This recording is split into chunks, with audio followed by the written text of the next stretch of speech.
Bright rainbow hair, large face tattoos, flashy and flamboyant jewelry, and with songs like Gummo, Kiki, and Fifi, Tekashi 6ix9ine is arguably the most startling, bold, and brash rapper since 50 Cent. But unfortunately, Tekashi's shock value hasn't been strictly music related for entertainment purposes. Offline and outside of recording studios, an entirely different type of rap sheet, one without lyrics and only legal woes, has been growing in size for the 22-year-old 6ix9ine, born as Daniel Hernandez in the streets of Brooklyn, New York. The six-figure concert fees may have come to a screeching halt for young 6ix9ine when on Sunday, November 18, 2018, just 5 days before the release of his album Dummy Boy, Tekashi was arrested and faces 10+ years to life in prison. While being held in Brooklyn's Metropolitan Detention Center, 6ix9ine was not given special celebrity treatment. He was put in the general population with inmates that the U.S. Justice Department describes as extremely dangerous, violent, or escape-prone. Along with the other former crew members, including Kafano, Treyway, Shotty, Jordan, Tekashi 6ix9ine is being arrested on racketeering and weapons charges, with allegations that Tekashi and associates were supposedly selling heroin, marijuana, fentanyl, and MDMA in New York.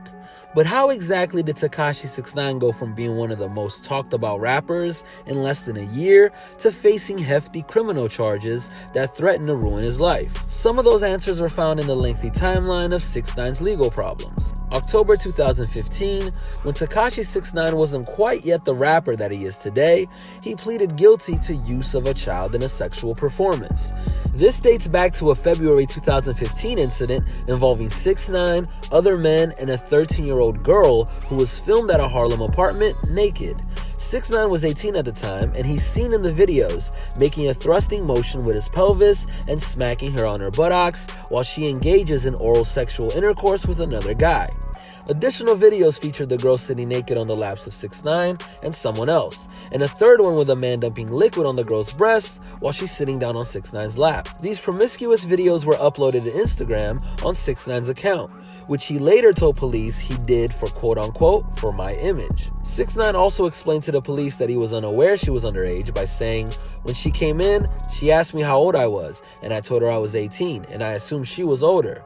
The way she was asking me made me think she was older." During a November 2017 interview with DJ Academics, Tekashi addressed the underage girl videos by saying, "I'm not touching the girl. I'm not having sexual intercourse with the girl. I'm not doing nothing. She's just nude in some type of way. I didn't rape nobody, bro. The girl wasn't even raped. I didn't have no sexual contact with the girl, but I was in the video." Tekashi's sentencing was postponed at first for 2 years, in conjunction with his plea deal, that would become more like 3 years due to 6ix9ine's request for additional time to conclude his GED requirements included in his plea deal. Aside from finishing his GED, 6ix9ine was also required by law to perform 300 hours of community service, avoid reposting or posting sexually explicit or violent images that contain children or women to social media, write a letter of apology to the underage girl and her family, and not commit any type of crime for the next 2 years. District attorneys have argued that 6ix9ine has been in violation of not writing the letter and committing additional crimes. January 2018 was not only the beginning of the year where Tekashi 6ix9ine followed up his Gummo and Kuda success with his first full mixtape Day 69, but it also became a time when his legal timeline became overpopulated with continual incidences that kept him on the wrong side of the law. In fact, on January 6, 2018, 6ix9ine was caught up in an alleged conflict with a 16-year-old boy named Santiago Albaran at the Galleria Mall in Houston, Texas. The police report stated that the young man attempted to get some video of 6ix9ine. Then the rapper responded by clutching him by the neck and allegedly causing small scratches of marks and pain. With the assistance of his bodyguards, 6ix9ine was said to have further threatened the boy to erase the video, and he complies to the demand. Then, about 6 months later in July, 6ix9ine gets arrested at the JFK airport in Queens, New York, as a response to an outstanding warrant for his Houston incident, causing the highly controversial rapper to be charged with a misdemeanor assault. But in October, the alleged victim, Santiago Albaran, apparently had a change of heart and appeared in court to reportedly request that 6ix9ine not be prosecuted. Santiago even posed with 6ix9ine for a photo. Things on the underage sex front got even more real for 6ix9ine on April 19th. A young lady named Martha Gold claimed to have had sexual contact with Tekashi after meeting in March 2017 when she was only 17 years old, and he was 20 at the time. Martha claimed to have repeatedly informed 6ix9ine of her age in Los Angeles, where the legal age of consent is 18. Oddly enough, after coming out with his testimony, she planned to not press charges by saying, "I'm not trying to put him in jail or anything, but he has to learn to stay in his lane." 6ix9ine's team has had legal problems popping off too. On April 25th, 6ix9ine's manager Treyway was reportedly investigated in a connection of a pair of shootings on the day of the Adrian Broner fight at the Barclays Center, causing the rapper to be banned from the Brooklyn venue altogether. The other abrasive bullet explosion sparked several hours earlier, right in the streets of Brooklyn. Team Tekashi was also said to have faced investigation for gunfire at a Brooklyn music video set, and all of these incidences involved 6ix9ine's Brooklyn rap rival Casanova. So yeah, moving on, no days off for the drama for Tekashi.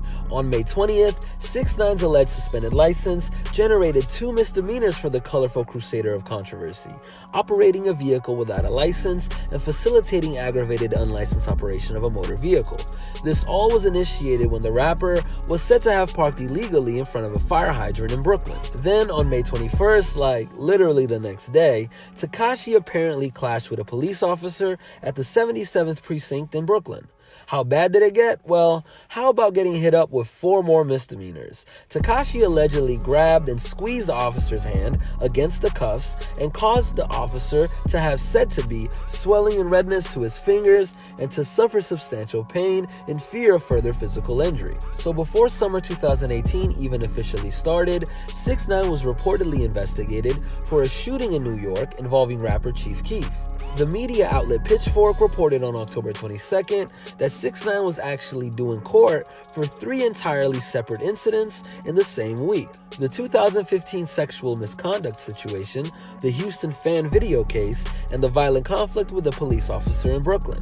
On the same day, after avoiding jail time on October 26th for the 2015 sexual misconduct case involving a minor, but receiving 4 years probation, gunfire erupted at a post-sentencing dinner in Midtown Manhattan. The 4 bullets from a supposed third party were fueled by an argument between 6ix9ine's entourage and the bodyguard of a record executive. One of 6ix9ine's bodyguards got blasted in the stomach, then rushed to the hospital with non-life-threatening injuries. Even when celebrating freedom, things still seem to get worse for Tekashi's team. On October 29th, the Associated Press reported that 6ix9ine's entourage members Zachary Bunce and Fahim Walter, the bodyguard shot in the incident, were arrested for gang assault connected to the after-party.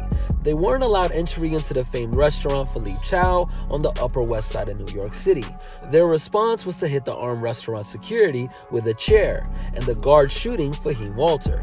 To intensify the legal dilemmas, on November 7th, one of Tekashi's managers, Kafano Shadi Jordan, reportedly surrendered himself to police due to his participation in connection with the shooting at Tekashi's post-sentencing after-party. Unfazed by his own ever-growing legal implosion, Tekashi 6ix9ine announced that his debut album, Dummy Boy, was dropping around Thanksgiving time, on the day where most Americans would be sure to be spending money, November 23rd on Black Friday. The cover art and social media caption pretty much summed up his attitude, a cartoon Tekashi pissing out a rainbow onto a checkered floor, along with the written description, "Watch me outsell everybody, suck my dick." Then the wild, unruly rapper made headlines once again in a violent, shocking manner. His music video shoot at the Beverly Hills mansion with Nicki Minaj and Kanye West was interrupted by a drive-by shooting where 8 shots rang off. Thankfully, nobody got hit. November proved to continue its eerie omen of illness for Tekashi.